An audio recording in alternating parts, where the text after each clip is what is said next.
너는 사랑스러운 주의 축복, 너는 향기로운 주의 약속, 너를 통해 하나님의 언약이 성취되리.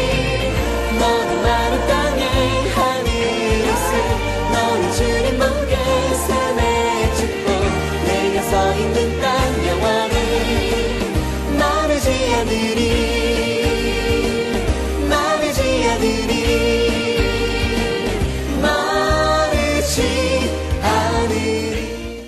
네, 오늘 29일 예배에 오신 여러분들 환영하며 축복합니다. 저는 죄에서 자유를 얻게 하는 함께 찬양하시면서 저는 예배하도록 하겠습니다.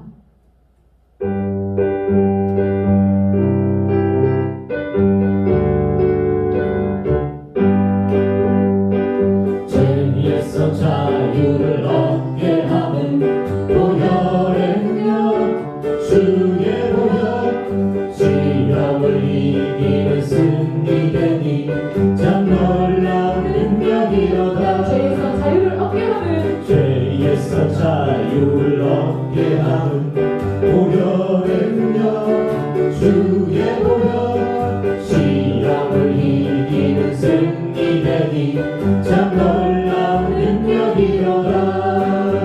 주의 보혈 능력이 있도다. 주의 피 믿으오. 주의 보혈 그 어린 양의 배우기 증한 피로다.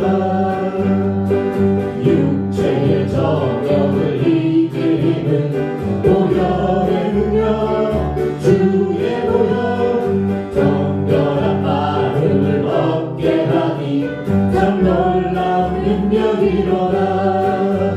주의 보혈 능력이 있도다. 주의 피 믿으오. 주의 보혈 그 어린 양의 배우기 증한 피로다. 눈보다 너희에게 밟히는 것 보혈의 능력, 주의 보혈, 부정한 모든 것 밝히시니 참 놀라운 능력이로다. 주의 보혈 능력 있도다. 주의 피 믿으오. 주의 보혈 그 어린 양의 배우기 증한 피로다.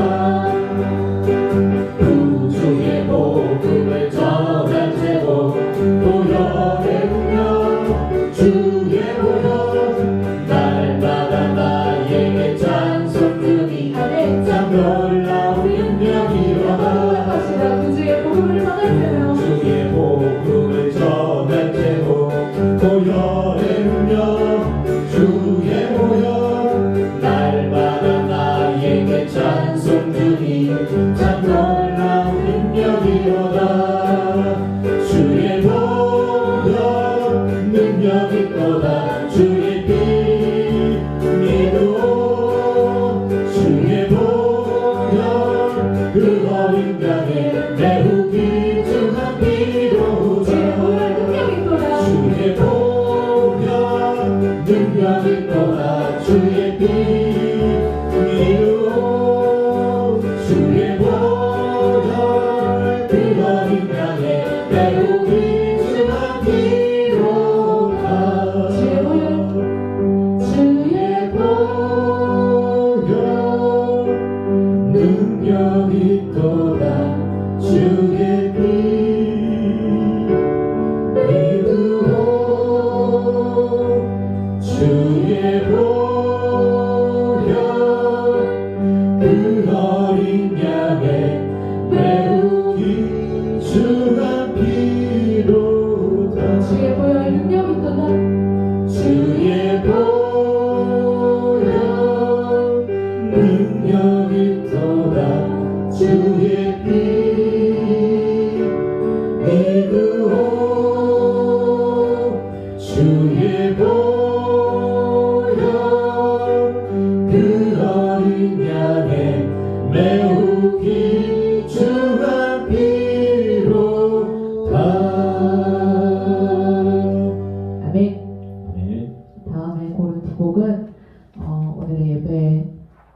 참여하시는 여러분들이 함께 회복과 또 평안과 기쁨의 예배가 되기를 바라는 마음으로 불러봤습니다. 자, 믿음으로 나아가네 함께 찬양하시겠습니다.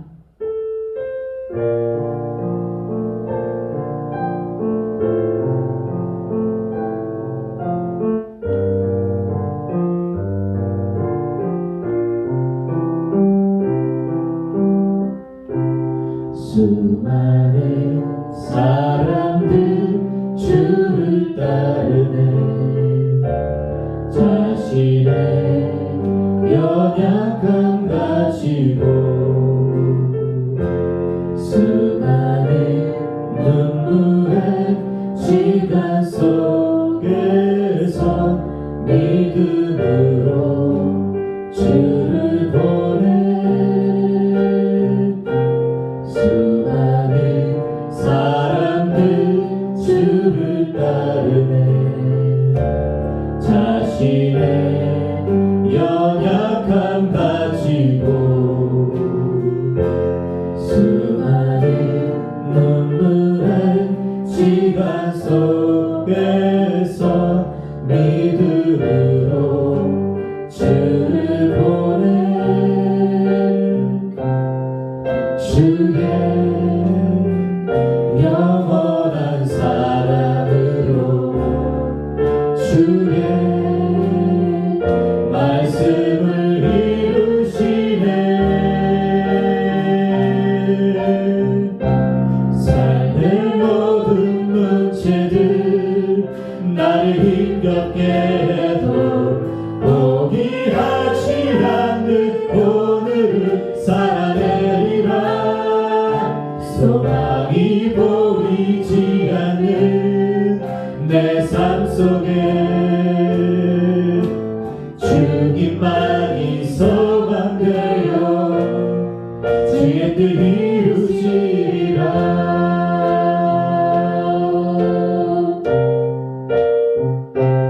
내 앞에 놓여진 상황 속에서 이겨낼 힘조차 없을 때 연약한 나에게 힘겨운 이길 믿음으로 나아가네 주의 영원한 사랑으로 주의 말씀을 이루시네 삶의 모든 문제들 나를 힘겹게 해도 포기하지 않는 오늘을 살아내리라 소망이 보이지 않는 내 삶 속에 주님만이 소망되어 주의 뜻 이루시리라 삶의 모든 문제들 삶의 모든 문제들 나를 힘겹게 해도 포기하지 않는 오늘을 살아내리라 소망이 보이지 않는 내 삶 속에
채우네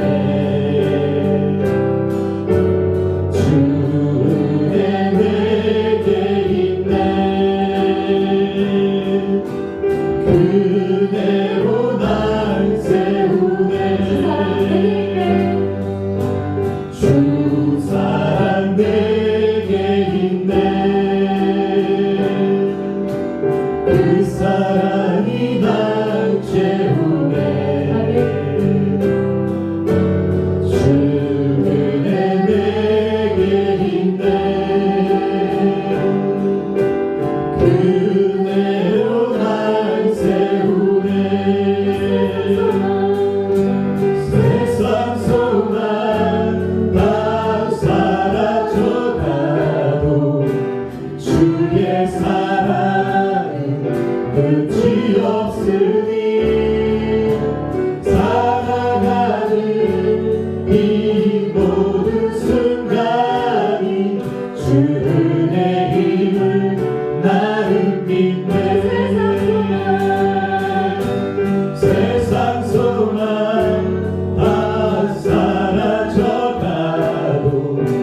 주의 사랑은 끝이 없으니 살아가는 이 모든 순간이 주 은혜 힘을 나를 한번 고백합니다. 믿네 세상 소망 다 사라져가도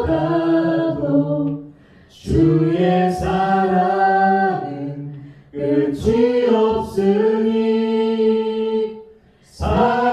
살아가는 이 모든 순간이 주 은혜 힘을 나는 한번 고백합시다. 세상 소망 다 사라져가도 세상 소망 다 사라져가도 주의 사랑은 끝이 없으니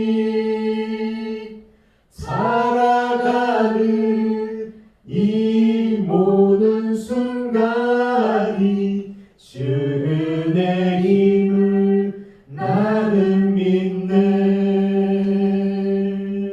아멘. 아멘. 사랑과 은혜가 풍성한 하나님, 늦가을 겨울의 길목에서 하나님의 무한한 사랑을 느낍니다. 이 나라가 어려울 때도 하나님께서 지켜주시었고 자유 이념의 갈등 속에서 작은 동양의 변방 한국을 세계적 인류 국가로 이끌어 주신 점 깊이 감사드립니다. 새 성전에서 성도들이 가득 채워주심을 기도합니다. 먼저 그의 나라와 그의 의를 위해서 작은 일에 최선을 다하는 저희들 될 수 있도록 도와주십시오. 영육간의 강건함으로 우리 목사님 도와주시고 천사 같은 우리 친구들 사랑해 주시고 소외되고 어려운 이웃을 섬기며 살아가는 저희들 될 수 있도록 도와주십시오. 모든 것은 하나님께로 왔음을 알게 해주시고 사랑하며 삶을 하나님께로 눈을 돌리는 우리 모두가 될 수 있기를 이 나라의 젊은이가 교회에 나와서 비전을 보이는 그런 나라 되게 하소서. 감사하며 사랑하고 전도하는 저희들 되게 하소서. 모든 것을 하나님께 맡기며 예수님 이름으로 기도드립니다.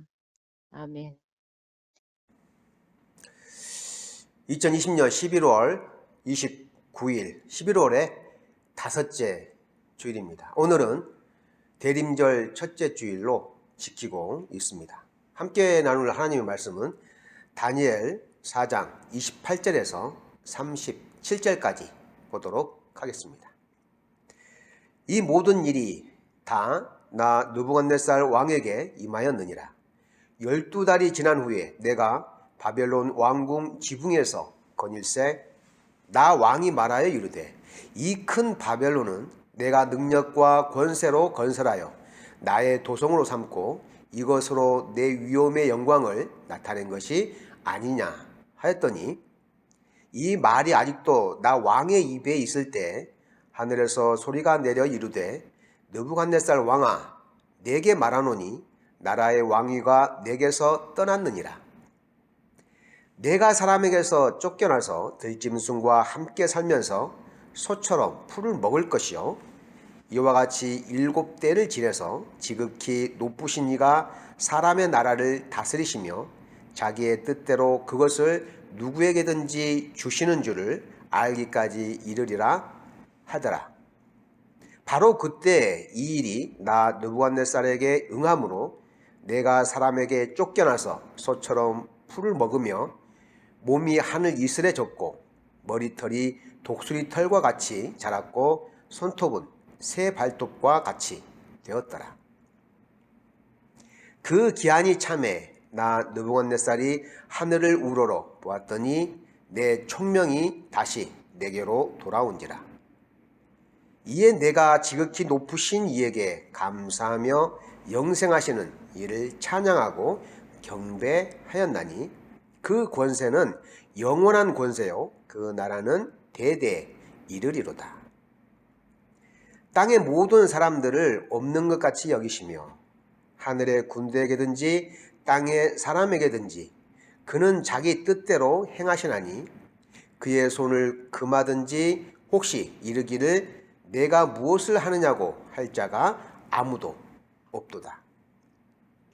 그때 내 총명이 내게로 돌아왔고 또 내 나라의 영광에 대하여도 내 위엄과 광명이 내게로 돌아왔고 또 나의 모사들과 관원들이 내게 찾아오니 내가 내 나라에서 다시 세움을 받고 또 지극한 위세가 내게 더하였느니라. 그러므로 지금 나 느부갓네살은 하늘의 왕을 찬양하며 칭송하며 경배하노니 그의 일이 다 진실하고 그의 행하심이 의로우심으로 교만하게 행하시는 자를 그가 능히 낮추심이라.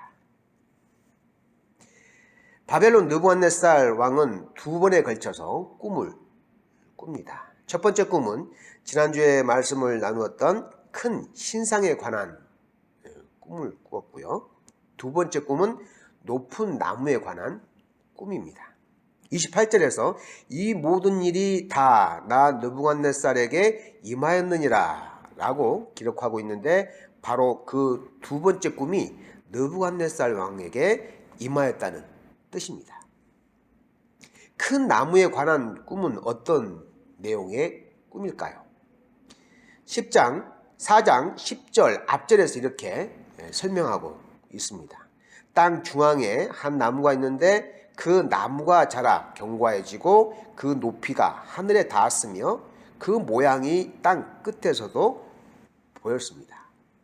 그리고 그 나무의 잎사귀는 아름답고 그 열매는 많아서 모든 사람이 먹을 수 있을 정도였고 들짐승이 나무의 그늘에서 쉬며 공중에 새는 그 가지에 둥지를 틀고 모든 사람들은 나무에서 열매를 얻었습니다. 그런데 하늘에서 한 거룩한 자가 내려와 나무를 베고 가지를 자르고 잎사귀는 떨어뜨리며 열매를 없게 하여 짐승들이 떠나고 새들도 나뭇가지에서 쫓겨났습니다. 나무의 뿌리와 그루터기는 남겨두되 새와 노줄로 동이고 들풀 가운데 두었습니다. 하늘에서 이슬이 내려와 젖고 땅의 풀 가운데에서 짐승들과 함께 짐승처럼 살았습니다. 사람의 마음이 짐승이 마음이 되어 7회를 지냈습니다. 거룩한 자는 사람의 나라를 다스리시며 자기의 뜻대로 그 나라를 누구에게든지 주시며 지극히 천한 자를 그 위에 세우시는 분이라는 것을 사람들이 알게 되는 꿈이었습니다. 느부갓네살 왕은 그 꿈의 해석을 첫 번째 꿈을 해석한 다니엘에게 요청하여 두 번째 꿈을 해석해달라고 하였습니다. 다니엘의 꿈 해석은 이렇습니다.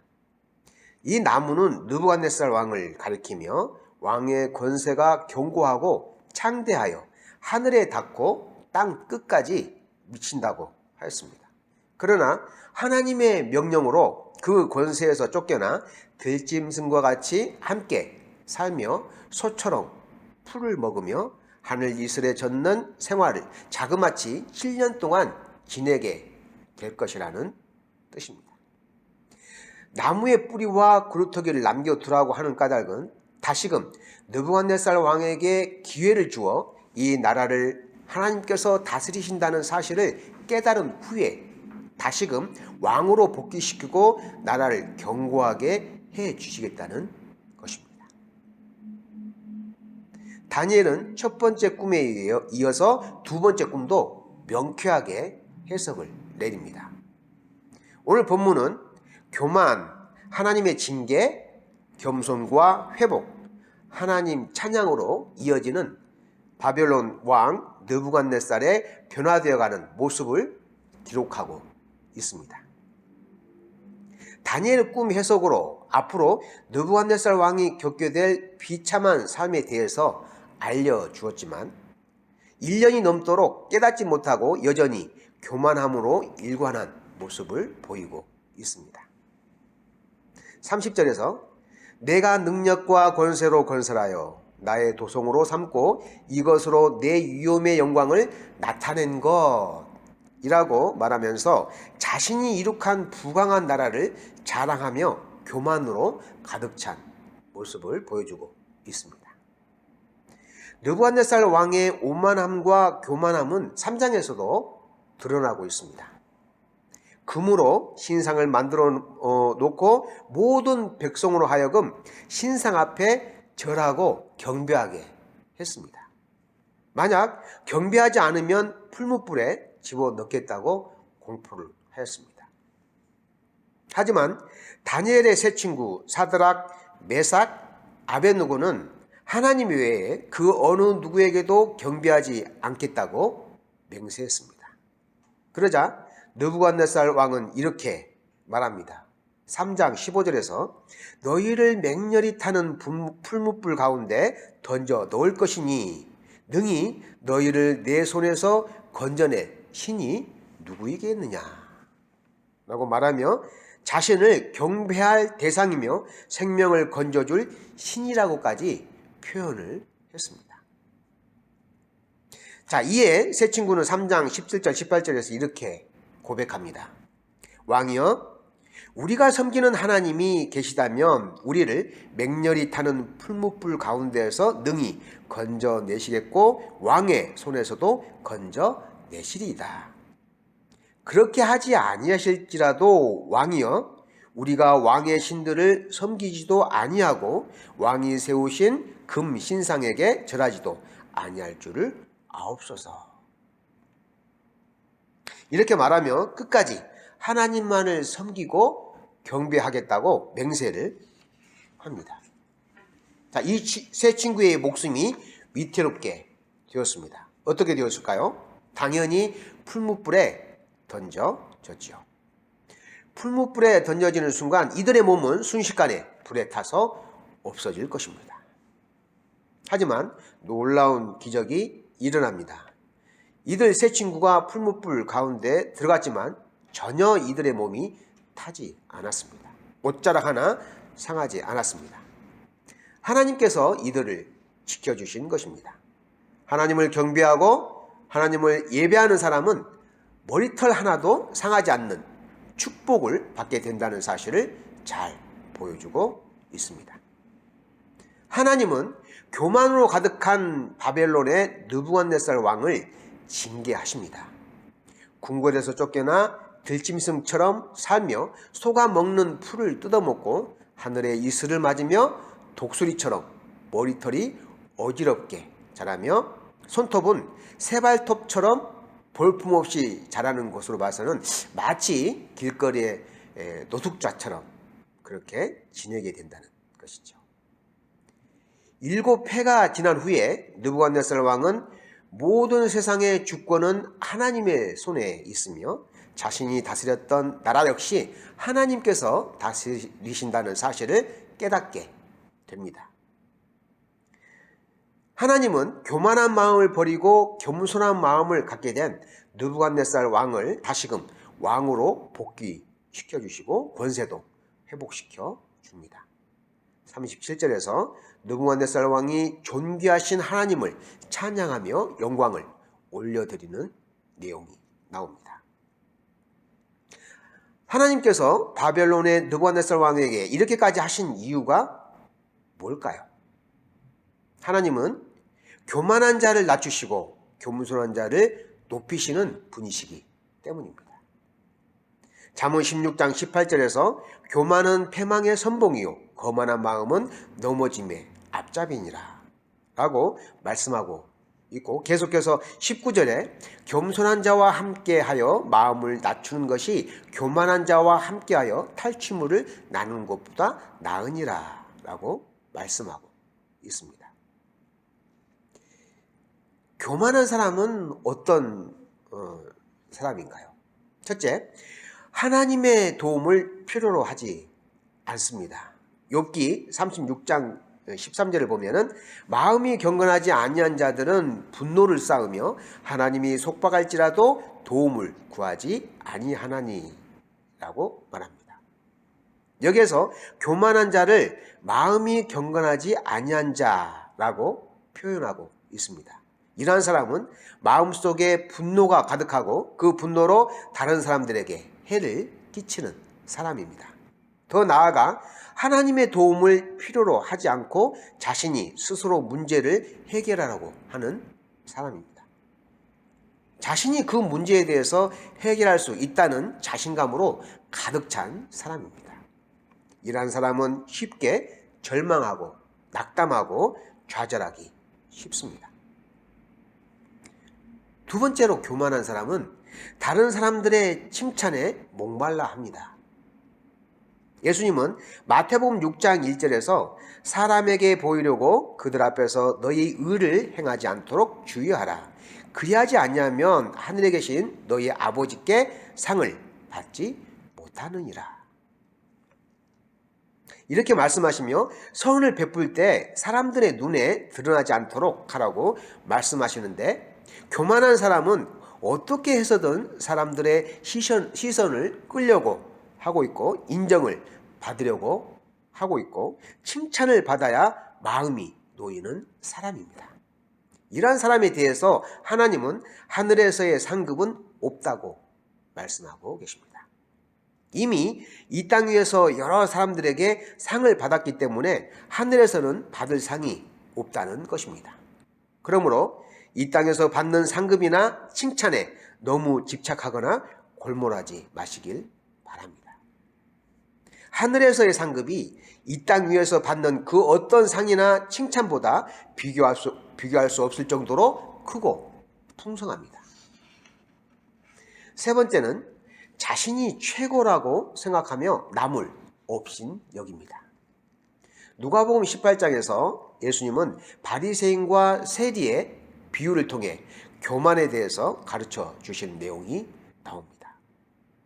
바리새인과 세리가 함께 성전에 기도하러 올라갔습니다. 바리새인은 이렇게 기도했습니다. 나는 다른 사람들 곧 토색, 불의, 간음을 하는 자들과 같지 아니하고 이 세리와도 같지 아니함을 감사하나이다 라고 기도했습니다. 바리새인은 기도하면서 자신의 업적을 드러냈으며 더 나아가 옆에서 기도하고 있는 세리를 향해 이 세리와 같지 아니함을 감사하나이다 라고 기도하며 세리를 업신 여겼습니다. 세리와 비교하며 자신이 더 열심히 율법을 지키고 반듯한 생활을 해왔다는 것을 강조하고 있습니다. 이에 반해 세리의 기도는 이렇습니다. 하나님이여 나를 불쌍히 여기소서. 나는 죄인이로소이다. 이렇게 기도하며 감히 하늘을 쳐다보지도 못하고 엎드려 가슴을 치며 기도했습니다.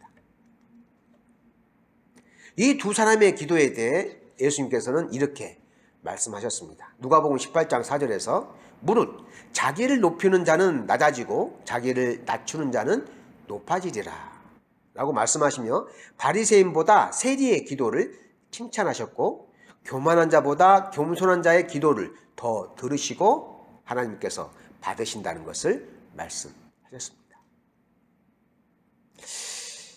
다음으로 교만한 사람은 사랑이 없습니다.